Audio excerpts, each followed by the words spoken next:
आज का टॉपिक है fundamental rights relating to freedom. इसमें पहली बात आ गई फ्रीडम ऑफ मूवमेंट, आर्टिकल 15।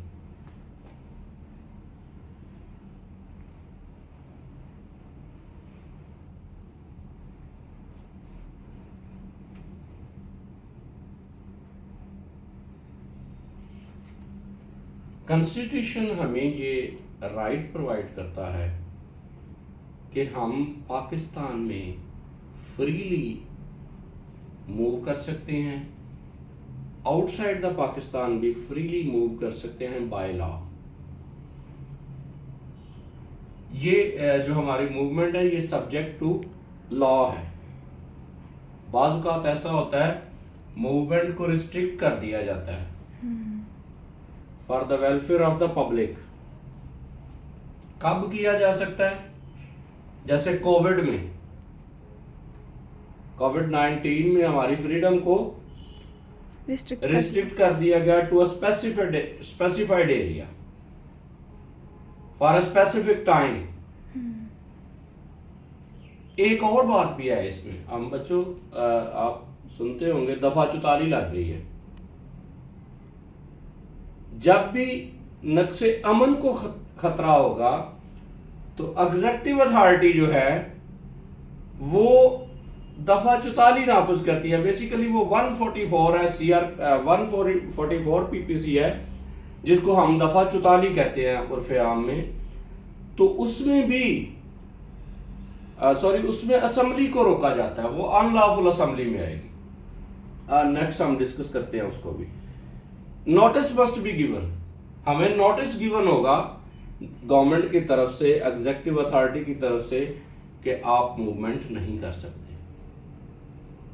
उसमें टाइम मेंशन होगा और उसमें स्पेसिफिक एरिया मेंशन होगा कि इस एरिया से आउटसाइड आप मूवमेंट नहीं कर सकते हैं। Freedom of assembly, article 16। आपको आर्टिकल 16 इजाजत देता है कि आप अपनी मर्जी से पीसफुली कहीं पे भी आप असेंबली क्रिएट कर सकते हैं, इकट्ठे हो सकते हैं। इसमें रिस्ट्रिक्शन है और वो रिस्ट्रिक्शन का मैंने पहले जिक्र किया है। दफा 44 हम कहते हैं नाफज हो गई है, वो बेसिकली दफा 44 नहीं है, वो 144 है। और उसमें अनलॉफुल असेंबली जो है, ऐसी असेंबली जिसको कानूनी तौर पर पाबंद किया गया हो, मना किया गया हो कि आप इतने लोग एक जगह पे इकट्ठे जमा नहीं हो सकते, उसकी पनिशमेंट बताई गई हुई है। एग्जीक्यूटिव ऑर्डर आता है कि आप 5 से ज्यादा लोग एक जगह पे इकट्ठे नहीं हो सकते। ये रिस्ट्रिक्शन है इसकी फ्रीडम ऑफ असेंबली की। जब ऑर्डर स्पेसिफिक आ जाता है तो फिर आपने वहां पे इकट्ठे नहीं होना, और अगर आप होते हैं तो उसको जो उसकी जो पनिशमेंट है वो 144 PPC जो है उसमें डिस्कस की गई हुई है। अदरवाइज अगर आपको कानून मना नहीं करता, कॉन्स्टिट्यूशन गारंटी देता है कि आप कहीं पे भी पीसफुल असेंबली कर सकते हैं, तो आप बिल्कुल कर सकते हैं। लेकिन इसकी रिस्ट्रिक्शंस में, एक्सेप्शंस में दफ़ा 44 आ जाती है। आप अमूमन सुनते होंगे दफ़ा 44 लग गई है जी। वो दफ़ा 44 बेसिकली है क्या? Unlawful assembly. जब भी कोई एग्जीक्यूटिव ऑर्डर के जरिए सिटीजन्स को पाबंद कर दिया जाता है कि आप स्पेसिफिकली फलां डेज में या फलां टाइम पे आप इकट्ठे नहीं होंगे, तो फिर आप अगर इकट्ठे होते हैं तो फिर दफा 44 का नफाज होता है। Freedom of association, article 17। आप एसोसिएशन बना सकते हैं, आप यूनियन बना सकते हैं, आप फ्री हैं फॉर लॉफुल पर्पसेस और पब्लिक इंटरेस्ट के लिए। पॉलिटिकल पार्टी फॉर्म कर सकते हैं। आर्टिकल 17(2) इसको आपको फंडामेंटल राइट प्रोवाइड करता है कि आप पॉलिटिकल पार्टी जो है वो भी बना सकते हैं। लेकिन इसमें रिस्ट्रिक्शंस ये हैं कि इंटरेस्ट ऑफ द सोवरेनिटी और इंटेग्रिटी ऑफ पाकिस्तान के खिलाफ ना हो। Freedom of trade, business and profession, article 18। 18 trade business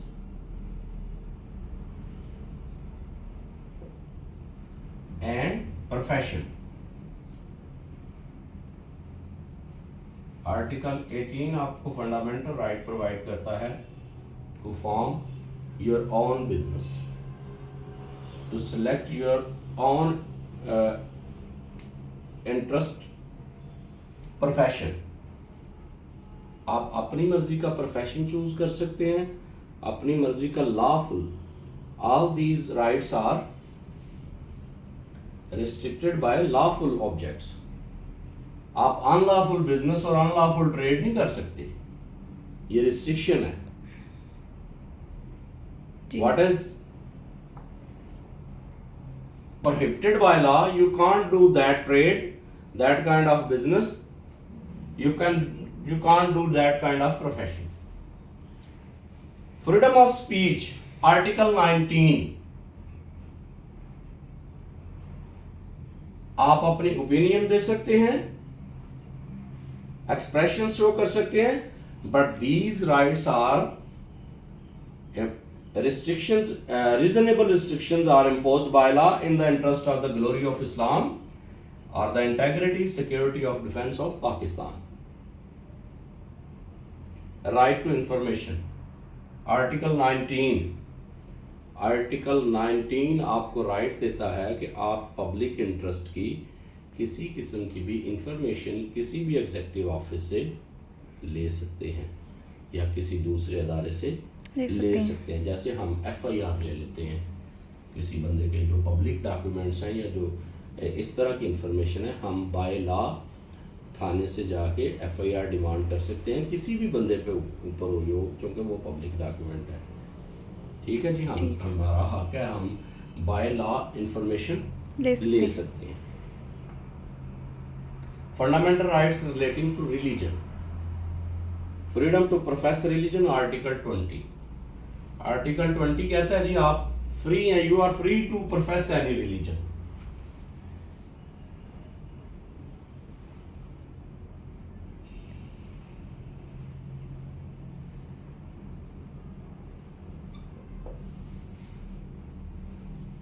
safeguard against religious taxes, article 21। Article 21 ये कहता है कि state of Pakistan, government of Pakistan कोई भी ऐसा स्पेशल टैक्स किसी मखसूस रिलीजन से मुंसलिक लोगों पर नहीं लगा सकती है। Safeguard as to educational institution in respect of religion, article 22। Article 22 कहता है कि कोई भी जो रिलीजन के लोग हैं वो अपने रिलीजन को तबलीग के लिए, मज़हब की तबलीग के लिए क्या कर सकते हैं, रिलीजियस इंस्टीट्यूशन इस्टेब्लिश कर सकते हैं। Fundamental rights relating to property, freedom to acquire property, article 23।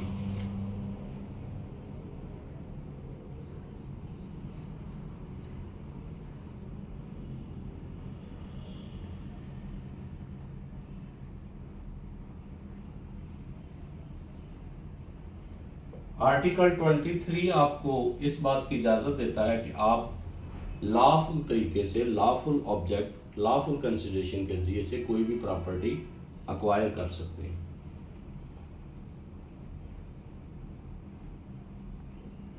Protection of property rights, article 24। और इस प्रॉपर्टी की प्रोटेक्शन किसके जिम्मे है? गवर्नमेंट के, गवर्नमेंट के जिम्मे है इसके। इसमें एक्सेप्शंस क्या है? तब तक आपकी प्रॉपर्टी जो है वो उसको स्नैच किया जा सकता है जब वो किसी लाइफ या हेल्थ के लिए खतरा हो। अनलॉफुली अगर आप कोई चीज हथियाते हैं या कब्जा करते हैं वो आपको वापस करनी पड़ेगी। बाज़ औक़ात ऐसे होता है कि गवर्नमेंट आपकी प्रॉपर्टी जो है वो ले लेती है। वो कैसे ले लेती है? देखो बच्चों, ये मोटरवे बना, यहाँ पे सरकारी ज़मीन नहीं थी, प्राइवेट लोगों की ओन ज़मीन थी। तो फिर गवर्नमेंट क्या करती है, प्राइवेट लोगों की ऑन ज़मीन को उस वक्त जब पब्लिक इंटरेस्ट के का मैटर हो तो वो लोगों को पैसे दे के उनसे जगह अक्वायर कर सकती है, बाय लॉ कर सकती है। ये exception to protection of property rights article 24 है। Fundamental rights relating to equality, इसमें क्रॉस रेफरेंस भी है article 7 universal declaration of human rights का। Equality of citizen article 25(1). अब बेसिकली ये यहाँ पे declaration universal declaration of human rights का हवाला दे रहे हैं। मैं इससे थोड़ा पीछे जाना चाहता हूँ। पाक पैगंबर सल्लल्लाहु अलैहि वसल्लम ने फरमा दिया ना, किसी अरबी को अजमी पर, किसी काले को गोरे पर, किसी को कोई फौकियत हासिल नहीं है, कानून की नज़र में सब बराबर है। जी। कानून की नज़र में सब बराबर है। सब बराबर है, किसी को किसी पर कोई फौकियत हासिल नहीं है मासवाए तकवा के। तो नेक्स्ट आ गया जी नो डिस्क्रिमिनेशन। वही बात, उसको थोड़ा सा मजीद आगे कर लें। 25 आर्टिकल 25(2) में है protection of women and children. Article 25(3) protection women और चिल्ड्रन को स्पेशल प्रोटेक्शन जो है वो देता है। सेइंग ऑफ प्रॉफिट है, people are equal as teeth of comb. जिस तरह कंघी के दांत, हम कंघी करते हैं ना, कंघी, जी। उसके सारे दांत जो है सेम होते हैं। अगर कोई उसकी कोई हाइट कम या ज़्यादा हो तो वो चुभते हैं। आप सल्लल्लाहु अलैहि वसल्लम ने फरमाया कि वो उनके सारे जो कंघी के दांतों की तरह तमाम लोग क्या हैं, बराबर हैं।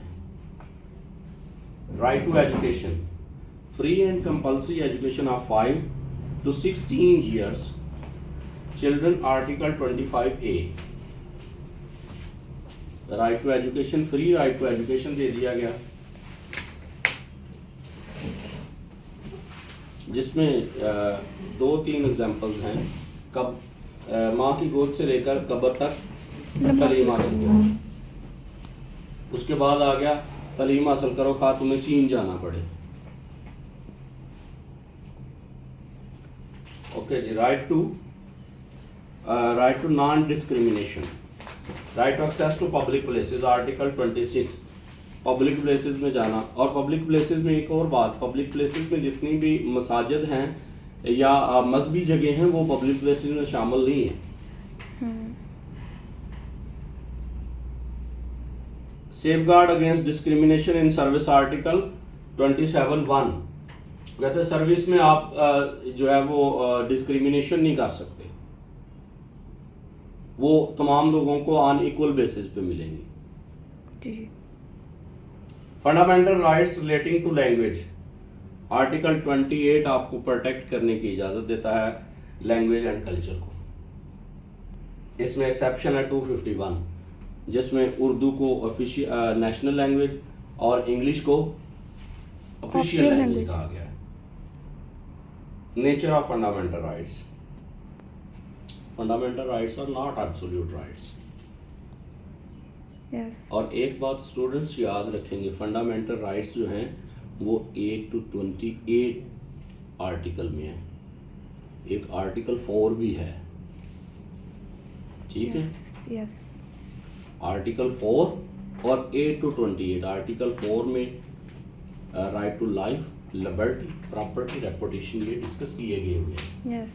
और ये एब्सोल्यूट राइट्स हैं, इनको आप सस्पेंड नहीं कर सकते, इनको Yes. कोई भी एग्जेक्टिव बॉडी सस्पेंड नहीं कर सकती। फंडामेंटल राइट्स को आप एग्जेक्टिव बॉडी सस्पेंड कर सकती है eight the time of emergency. Yes. जैसे राइट ऑफ मूवमेंट जो है वो हमारा कोविड में सस्पेंड किया गया फॉर स्पेसिफिक टाइम। तो आप किसी की लाइफ तो नहीं ले सकते, Yes. किसी की प्रॉपर्टी तो नहीं ले सकते अनलॉफुली। तो ये एब्सोल्यूट राइट्स हैं, इनको जब भी करेंगे इनको सस्पेंड कर नहीं किया जाता। ओके जी। फंडामेंटल राइट्स को सस्पेंड नहीं किया जा सकता। Can fundamental rights be suspended, क्या इनको किया जा सकता है? इनको तब किया जा सकता है सस्पेंड जब स्टेट इटसेल्फ इन डेंजर हो, यस, जब रियासत को ही खतरा हो, फिर आप फंडामेंटल राइट्स को सस्पेंड कर सकते हैं। और difference between fundamental rights and ordinary rights, fundamental rights जो हैं इनको ये कॉन्स्टिट्यूशन प्रोवाइड करता है, mother of all laws, yes, वो प्रोवाइड करता है कॉन्स्टिट्यूशन। ऑर्डिनरी राइट्स जो हैं इनको ऑर्डिनरी लॉ जैसे स्पेशल लोकल लॉ ये लॉज प्रोवाइड करते हैं। स्कोप ऑफ फंडामेंटल राइट्स जो है वो वाइडर है और ऑर्डिनरी राइट्स का नैरोअर है। फंडामेंटल राइट्स जो हैं वो अगेंस्ट द गवर्नमेंट भी इन्फोर्सेबल हैं, जबकि ऑर्डिनरी लॉ जो हैं वो अगेंस्ट द गवर्नमेंट इन्फोर्सेबल नहीं है। अब आगे बात ये कि अगर हमारा कोई राइट वायोलेट करता है तो हमने जाना किसके पास है, रेमेडीज क्या है for the enforcement of fundamental rights. अब इसमें आ जाएंगे आप, हाई कोर्ट के पास पावर्स हैं 199 1A और B क्लास, और सुप्रीम कोर्ट के पास पावर्स हैं 184 3। अब 5 रिट्स की सूरत में हम इन अपने राइट्स को इन्फोर्स करवा सकते हैं। वो 5 रिट्स कौन कौन सी हैं? Writ of prohibition, writ of mandamus, writ of certiorari, writ of habeas corpus, writ of quo warranto. दोनों के पास आर्टिकल के इन्हीं 199 और 184(3) के तहत पावर्स मौजूद है, सुप्रीम कोर्ट के पास भी और हाई कोर्ट के पास भी। हाई कोर्ट जो है वो फिर मुनासिब आर्डर जारी करेगी इनकी इन्फोर्समेंट के लिए। और बाज़ औक़ात ऐसे भी होता है कि हाई कोर्ट या सुप्रीम कोर्ट डैमेजेस भी पे करवा देते हैं। यस, ओके जी, यस। अब आ गया कंक्लूजन में आपने इसको कंक्लूड करना है कि फंडामेंटल राइट्स जो हैं ऐसे राइट्स जिनको कॉन्स्टिट्यूशन जो है वो हमें प्रोवाइड करता है, उनको अगेंस्ट द गवर्नमेंट भी इन्फोर्स किया जा सकता है, लेकिन ऑर्डिनरी राइट्स को अगेंस्ट द गवर्नमेंट इन्फोर्स नहीं करवाया जा सकता।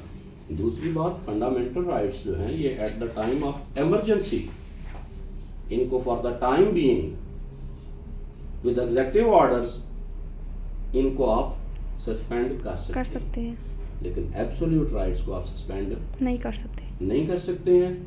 और अगर इनकी जो एक्सेप्शंस हैं, स्पेशली प्रॉपर्टी वाली एक्सेप्शंस, फ्रीडम ऑफ मूवमेंट वाली एक्सेप्शंस, फ्री हैं सब लोग मूवमेंट के लिए, लेकिन एक्सेप्शंस मौजूद हैं। एक्सेप्शंस इसलिए मौजूद हैं ताकि in the time of emergency law and order कायम रह सके, लोगों की लाइफ प्रोटेक्ट रह सके। Yes, that's all.